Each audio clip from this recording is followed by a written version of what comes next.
Nah, Assalamualaikum warahmatullahi wabarakatuh. waalaikumsalam warahmatullahi wabarakatuh. Waalaikumsalam. Selamat pagi, selamat berjumpa kembali di pembelajaran kita selanjutnya. Mohon maaf sebelumnya saya akan memanggil teman-teman dengan Mas dan Mbak saja begitu ya. Nah, nanti akan saya panggil Oke, dengan Monggo, Pak. Mas Pak. dan Mbak saja. Atau Abang Empok gitu, Mas enggak Mas dan ada. Mbak saja ya kira. Saya juga di kelas biasanya seperti itu ke anak-anak. Adik-adik gitu aja nggak apa-apa. Oke, ya.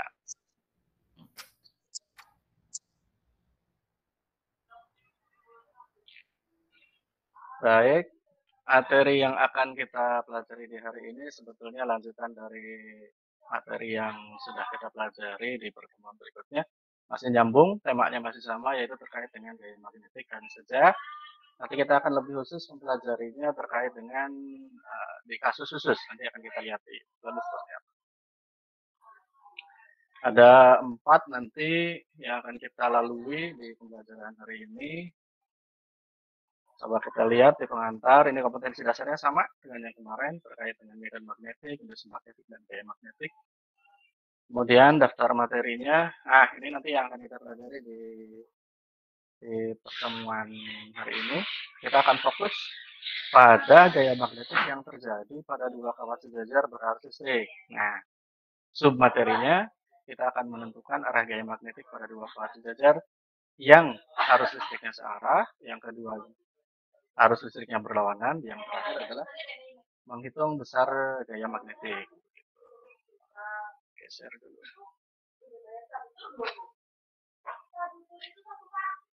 Lanjut, oke, kita mulai. Oke, kegiatan belajarnya sip. Kira-kira gambar apa ini nih, Mas, Mbak nih? Gambar kereta itu, Pak. Kereta, Pak. Kereta apa nih? Kereta Kereta nggak pakai api. Kereta nggak pakai api. Nah, yang menarik dari kereta magnet ini tampil ini saya nyatakan di sini top speednya, kecepatan maksimum yang bisa didapat oleh jenis magnet ini sampai 603 km per jam. Ini fantastik gitu. Kalau dibandingkan dengan kereta konvensional atau mobil taruhlah yang hanya di kisaran 100-an km per jam, speednya ini sampai 600. Ini luar biasa sekali. Nah, apa sih rahasianya dari kereta maglev ini? Nah, inilah nanti yang akan kita kupas.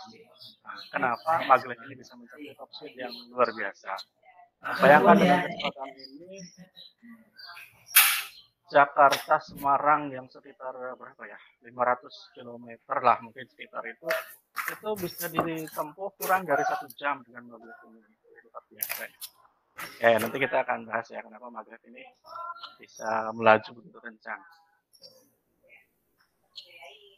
Next, sip. Nah, ini dia yang akan kita pelajari. Kita akan memulainya dari dua teori yang kita pelajari di pertemuan sebelumnya. Ya, yang pertama adalah hukum Ørsted. Masih ingat ya, kemarin hukum Ørsted mengatakan bahwa terdapat medan magnet di sekitar kawat berarus listrik. Ada medan magnet di sekitar kawat berarus listrik. Kemudian, gaya magnetik yang sebelumnya kita pelajari dulu, pertemuan sebelumnya itu, menyatakan bahwa akan ada gaya magnetik. Kalau Ørsted terdapat medan magnetik, kalau Lorentz mengatakan ada gaya magnetik pada kawat berarus listrik yang berada di dalam medan magnet. Nah, ini menarik nih. Bagaimana kalau kedua konsep ini kita gabungkan? Jika kasusnya seperti ini, bagaimana jika sebuah kawat berarus listrik kemudian diletakkan di kawat lain yang juga berarus listrik. Nah, nanti akan kita pelajari bagaimana fenomena seperti apa yang akan terjadi. Begitu. Kita mulai ya. Untuk memahami yang tadi, kita akan memulai simulasi secara online. Di sini ada tautannya, linknya.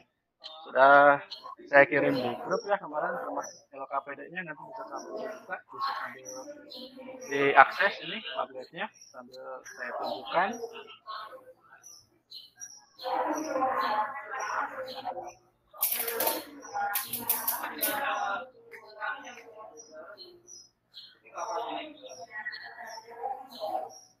Oke, rada loading.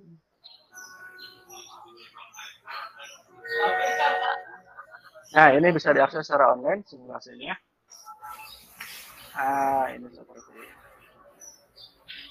Cukup atau kurang besar nih tampilannya di sana? Ya cukup, Pak. Ah, Cukup, cukup Pak. ya. Ini.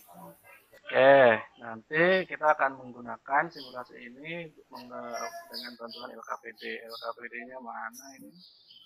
Kita buka LKPD-nya. Nah, ini LKPD-nya. Ini juga sudah di-share ya, bisa dilihat. Oh iya, tadi yang pertama. Oh iya, ada yang terlupa ini. Ada yang mau berpendapat nggak nih terkait dengan masalah yang tadi kita ajukan di awal nih? Orsted mengatakan bahwa ada medan magnet di sekitar kawat berarus listrik, sedangkan Lorentz mengatakan bahwa akan ada gaya magnetik pada kawat berarus listrik yang berada dalam medan magnet. Bagaimana nih? Ada yang mau berpendapat nih? Kira-kira bagaimana kalau ada kawat berarus listrik diletakkan di kawat lain juga yang berarus listrik? Gimana? Kawatnya melengkung, Pak. Kawatnya melengkung. Berarti kalau melengkung tuh ada apa ya gitu? Ada yang menarik, Pak? Yang menarik. Ada yang menarik atau ada yang mendorong begitu ya? Ini, Pak. Iya. Nah, Mungkin. menarik, tarikan atau dorongan itu kita sudah mengenalnya dari dulu, kita menyebutnya sebagai gaya. Mungkin sekarang Magnetik, bisa Pak. simpulkan, akan kita simpulkan bahwa jika ada kawat berarus listrik diletakkan di sekitar kawat lain yang juga berarus listrik, maka akan ada gaya antara kedua kawat itu. Nanti kita lihat di simulasinya. Ini sudah kita buka tadi. Yang pertama, kegiatan yang pertama, kita akan mengamati fenomena yang terjadi pada kedua kawat ini, yang merah itu, ketika dialiri oleh arus yang searah. Kalau pengen searah berarti rangkaiannya harus kita susun secara paralel seperti ini. Kita buka saja. Tadi seperti ini kira-kira. Kalau saya zoom, itu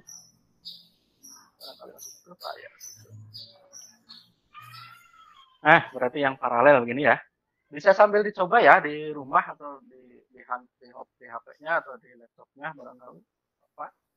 Nah, ini kita akan amati apa yang terjadi pada kedua kawat ini ketika ada arus yang mengalir. Kita susun paralel, maka nanti arah arusnya tentunya akan searah. Kita klik run. Yes. Oke. Ini yang terjadi false. Terlihat ya, ketika ada arus yang mengalir dalam kedua kawat ini, searah ya, ke sini, kemudian berarti ini ke atas, ini juga ke atas, maka ternyata kedua kawat ini akan saling mendekat nih, melengkung mendekat. Karena mendekat berarti kita simpulkan ini ada sesuatu yang menarik atau mendorong, atau ada gaya. Gitu. Kita lihat LKPD-nya. Oh, ya. Nah, nanti diisikan ya di LKPD-nya. Tadi apa yang terjadi? Ya, Adek? Kawatnya saling mendekat, Pak. Kedua kawatnya saling mendekat. Kalau kita lebih lanjut, kenapa kedua kawat saling mendekat? Karena ada gaya. Apa itu? Ya. Mendorong atau menarik? Karena ada gaya. Sementara gayanya belum kita namain ya, gaya apalah gitu. Nanti kita namain bareng-bareng. Itu.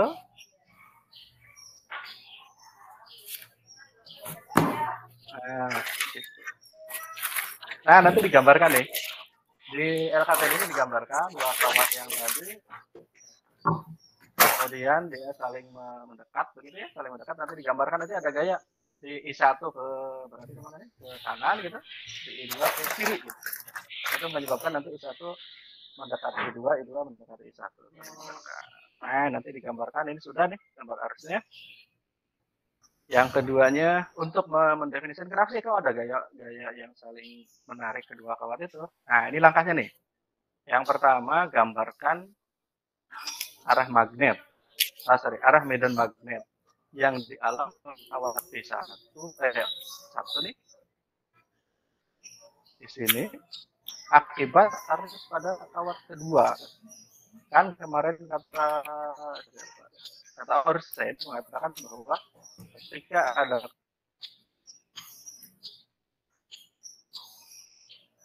kawat berarti strik ini di dua nih, maka dia akan menghasilkan medan magnet di sekitarnya nih. Menurut kaidah tangan kanan gitu. Nah, nanti medan magnet yang dihasilkan ini yang kita sebut B1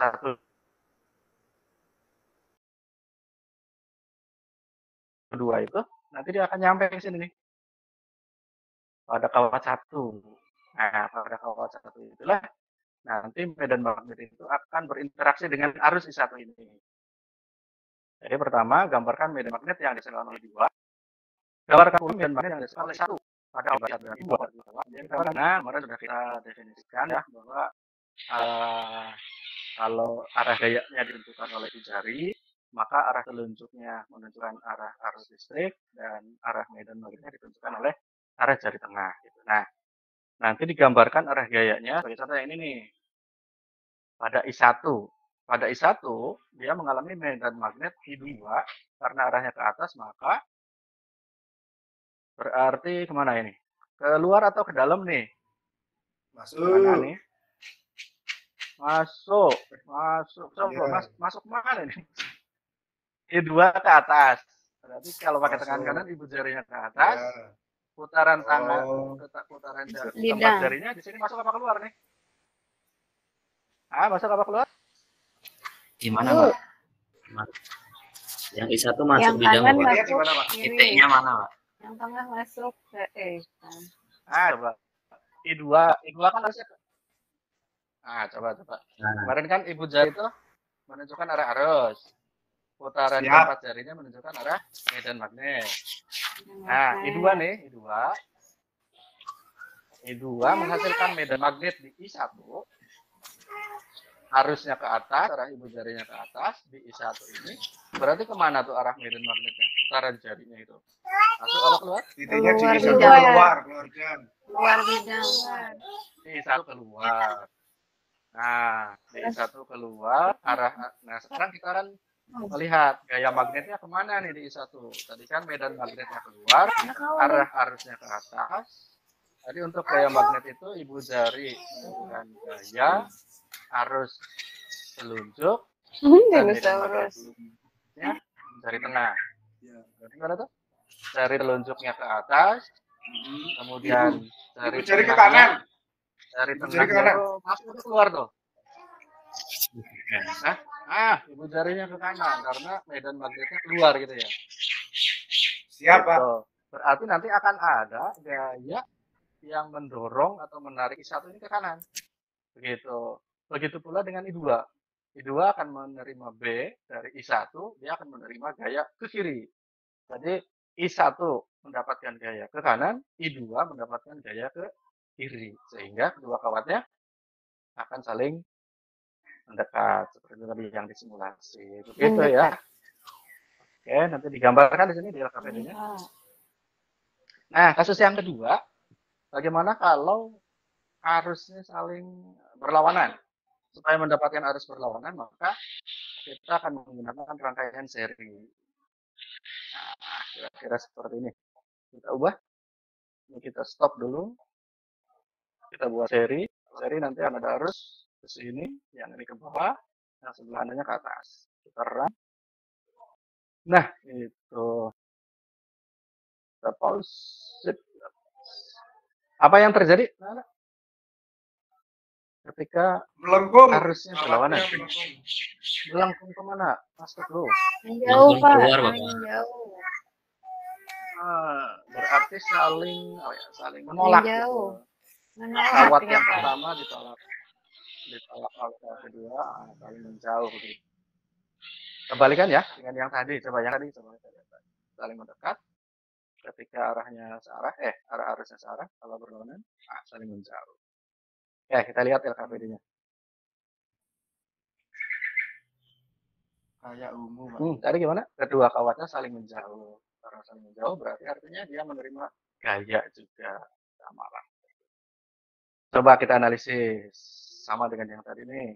Sekarang arus yang berlawanan. Coba kita lihat I1 dulu. Akibat I2 karena arah arusnya ke bawah, maka medan magnet I1 kebalikannya yang tadi. Kalau tadi keluar, berarti di sini medan. Masuk. Masuk bidang.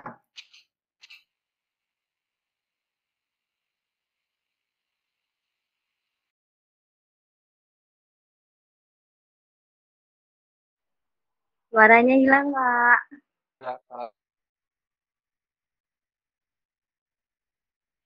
Pak Din, suara hilang Pak Jadi Din. medan magnetnya masuk ke bidang, nanti gaya magnetnya ke kiri. Sebaliknya nanti I2 akibat medan magnet oleh I1 akan menerima gaya ke kanan. I1 menerima gaya ke kiri, I2 menerima gaya ke kanan, maka kedua kawat akan saling. Halo? Masih ada, Pak. Oh, masih. Baik. Masih. Lanjut nih. Lanjut. Mana tadi? Oh iya. Pak. Kembali tadi. Jadi sekali lagi kawat pertama I1 akan menerima gaya ke kiri, kawat kedua akan menerima gaya ke kanan. Sehingga kedua kawat akan saling menjauh. Begitu ya triknya. Jadi gambarkan dulu medan magnet yang disebabkan oleh masing-masing kawat pada kawat lain, kemudian gambarkan gaya magnetnya akibat medan magnet tersebut. Jadi seperti itu. Nah, setelah kita melihat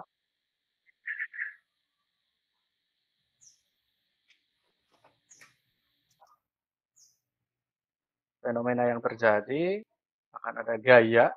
Kita sebut saja lah sekarang. Karena gayanya berhubungan dengan medan magnet, maka gaya yang timbul antara kedua kawat ini kita sebut dengan gaya magnetik. Ini serupa dengan gaya Lorentz yang kemarin kita bahas di pertemuan sebelumnya.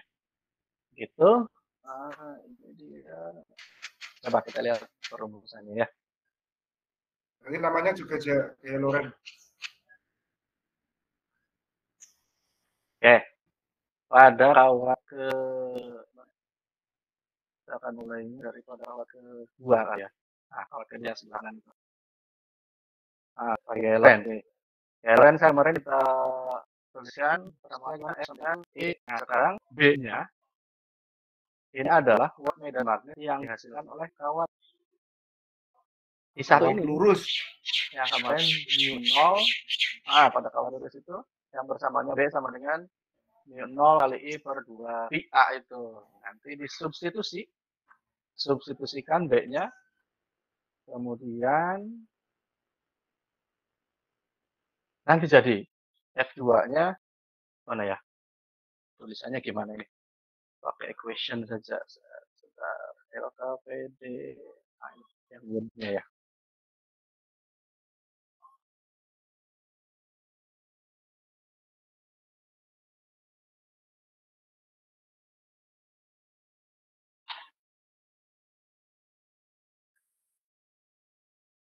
Wah, nge-lag lagi.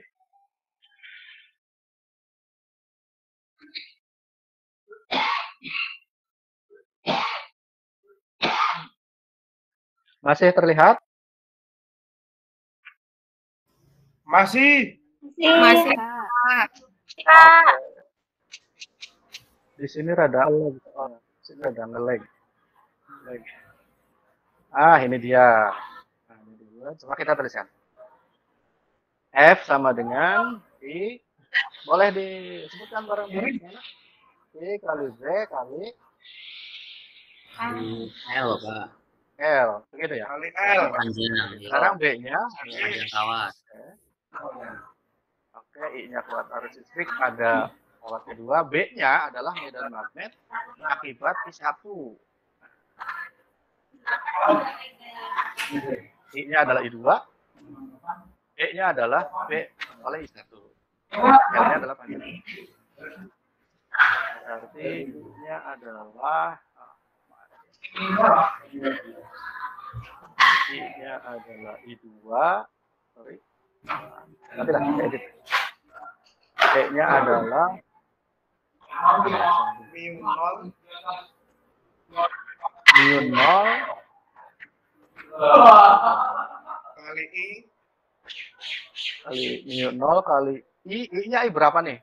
I1 I1 atau I2? I1 per 2 I A-nya bicara buat kita. dikalikan dengan L. Nah, di sini lagi. Nah, nanti dilanjutkan aja gitu ya. Nah, dengan cara yang sama, gaya pada kawat pertama juga sama. Pertama tuliskan dulu gaya magnetnya I kali B kali L. B-nya adalah B1, B2. mu 0 kali I2. I-nya I1, B-nya mu 0 I2. Nah, nanti didapatkan F1 dengan F2 ini sama. Menjadi mu 0 kali I1 kali I2 kali L per 2πA. Nah, ternyata gaya magnet yang dihasilkan antara kedua kawat ini sama. Cuma arahnya saja berlawanan. Satu ke kanan, satu ke kiri. Baik pada yang saling tarik maupun yang saling tolak. Begitu ya, nanti dilengkapi aja di LKPD-nya ya. Ditulis.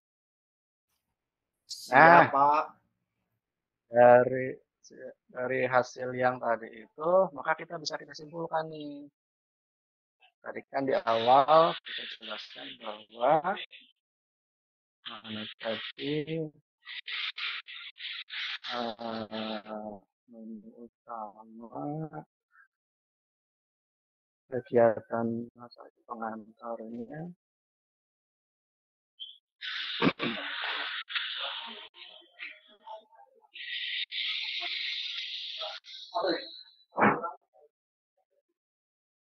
oke, balik lagi.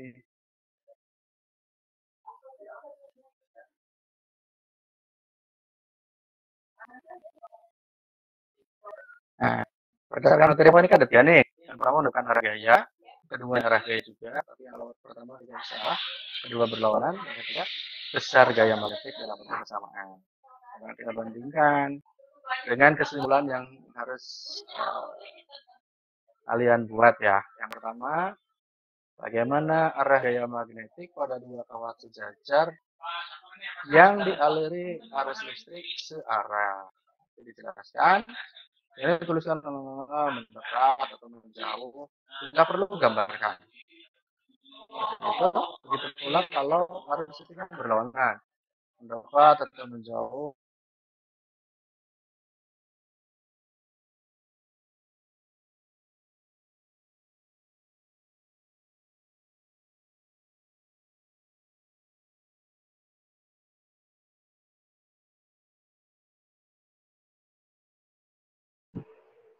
Sudah ya. Kemudian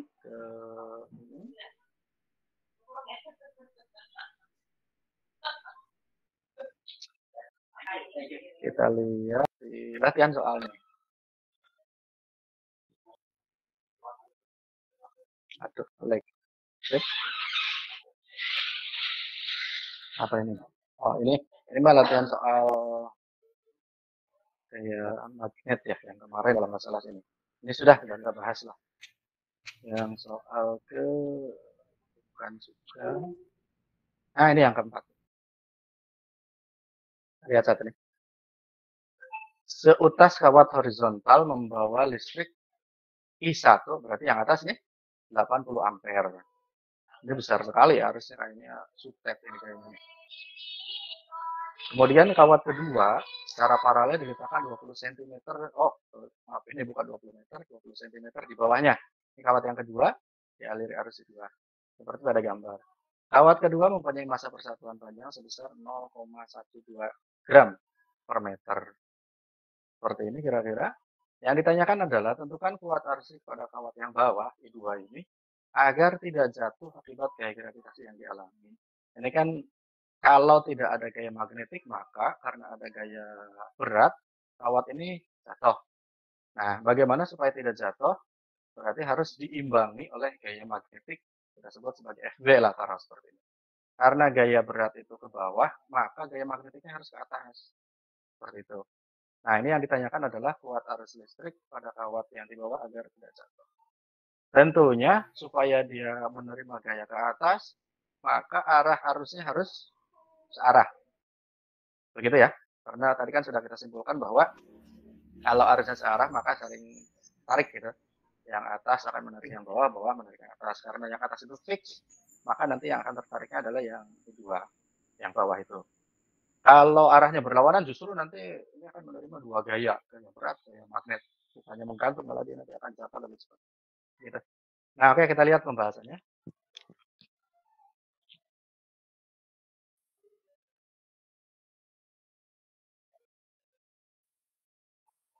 Nah, ini tadi soalnya ya. Berarti supaya mendapatkan gaya magnetik harus dialiri arah arus listrik. Gaya magnetik ini harus sama nih. Sehingga kita tuliskan FB sama dengan M kali G. MB-nya adalah gaya berat. FB-nya berarti I kali B kali L. I-nya isi apa? Ya I2. B-nya dari mana? B-nya adalah yang dihasilkan oleh I1 tentunya. Makanya kita sebut sebagai B1. I2 kali B1 kali L, panjang kedua kawat sama dengan M kali G. Kemudian I2 B1 kali L-nya kita pindahkan ke ruas kanan, menjadi MG per B1 kali L. Terusnya supaya lebih elok karena kita punya datanya massa persatuan panjang, L kita geser ke kiri, satukan dengan M per L kalikan dengan G. B1-nya menggunakan persamaan kuat medan magnet di sekitar kawat berarus listrik yang berbentuk lurus. Mu 0 kali I-nya berarti I1 karena B-nya B1 yang disebabkan oleh yang atas itu per 2 pi D. D-nya adalah jarak antara kedua kawat, kita masukkan nilainya, dihasilkan bahwa I2-nya adalah 15 ampere. Begitu. Jadi supaya tidak jatuh, maka I2-nya harus 15 ampere. Nah, sekarang kalau dilanjutkan nih pertanyaannya, bagaimana kalau arusnya lebih besar dari 15 ampere nih? Ada yang mau memprediksi apa yang terjadi kira-kira? Halo? Halo? Kawatnya ke atas. Kawatnya tidak lagi berada dalam keadaan seimbang, tetapi akan bergerak ke atas. Kenapa? Karena gaya magnetnya lebih besar daripada gaya beratnya. Oke, terima kasih Mas Fikul. Itu saya kira yang kita pelajari, kita sudah melakukan praktikum, kemudian menyimpulkan juga sudah, dan apa tadi sudah kita simpulkan juga, ini tiga-tiganya sudah kita dapatkan, sudah kita kerjakan juga latihan soalnya. Akhirnya nanti pertemuan berikutnya kita akan coba evaluasi gitu. Oh iya, sebelum evaluasi nanti tentunya ada satu materi lagi terkait gaya magnetik, yaitu gaya magnetik pada apa itu? Pada muatan yang bergerak tentunya. Nanti kita selesaikan itu baru kita evaluasi. Baik, sebelum tutup ada yang mau ditanyakan dulu, Nana?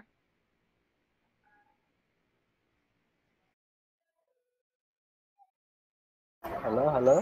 Tidak, Pak. Paham, Pak. Biasanya emang beda gitu ya. Paham, Pak. Baik, terima kasih kalau tidak ada. Terima kasih atas perhatiannya. Kita ketemu lagi di pekan depan, insya Allah. Terima kasih. Assalamualaikum warahmatullahi wabarakatuh. Waalaikumsalam warahmatullahi Wabarakatuh. Terima kasih Bapak. Monggo di sudah dilihat presentasinya dari Pak Nurdi. Ada beberapa mungkin yang perlu saya sampaikan di sini. Untuk materi keseluruhannya Bapak sudah sangat bagus, baik dari segi penyampaian materi, penggunaan PBL dan media, simulasinya juga, sampai LKPD dan soal-soal evaluasinya juga sudah terbilang bagus ya. Mungkin kedepannya bisa ditambah lagi, lebih baik lagi. Nah, terima kasih Pak.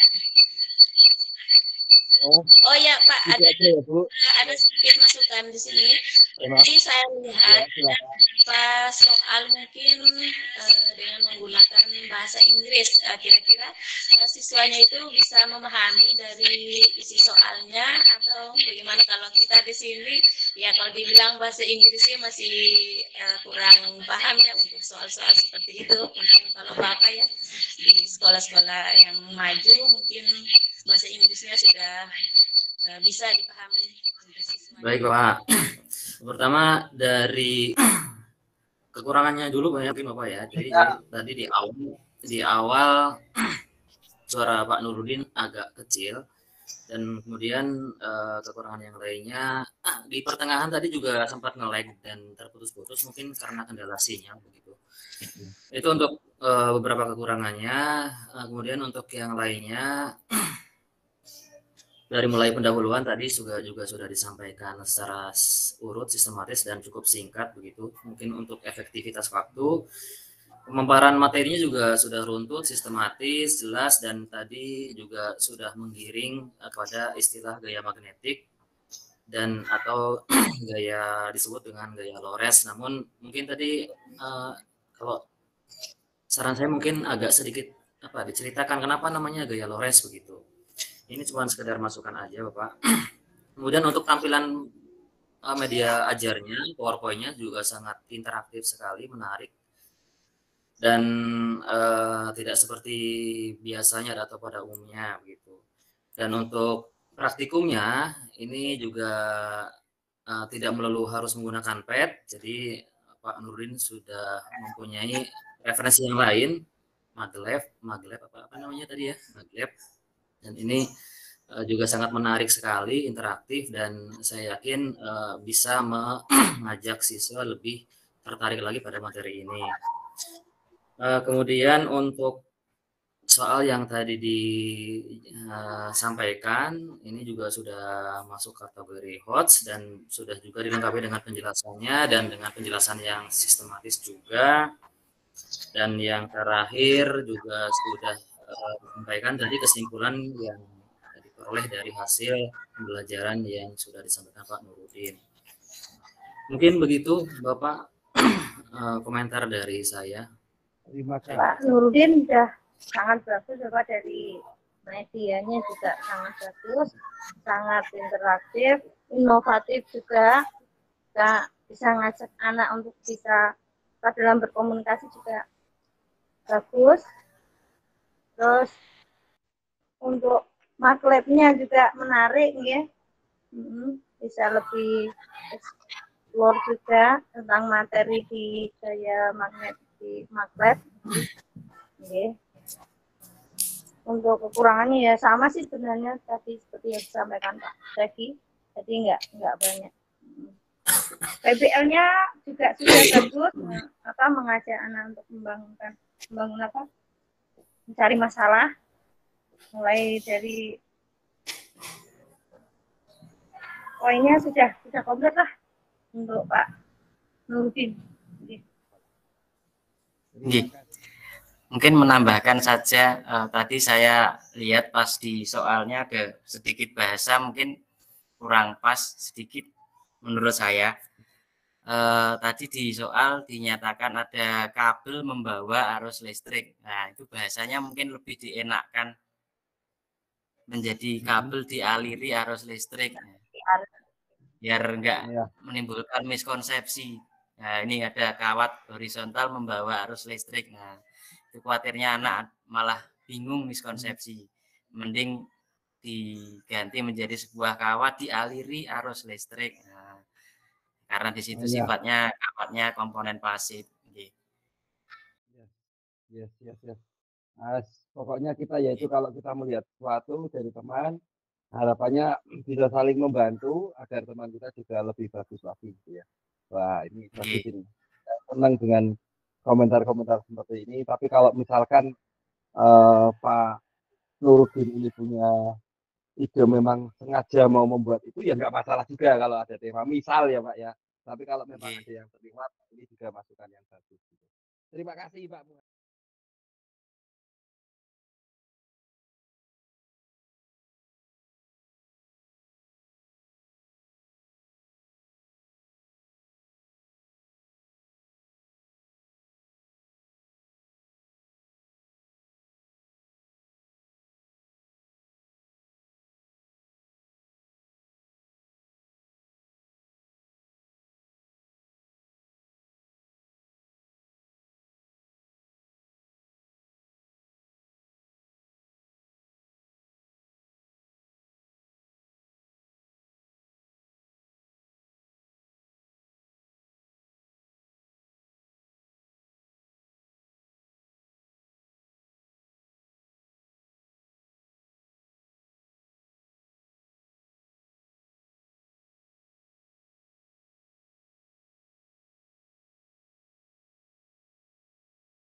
siswanya Pak. Terima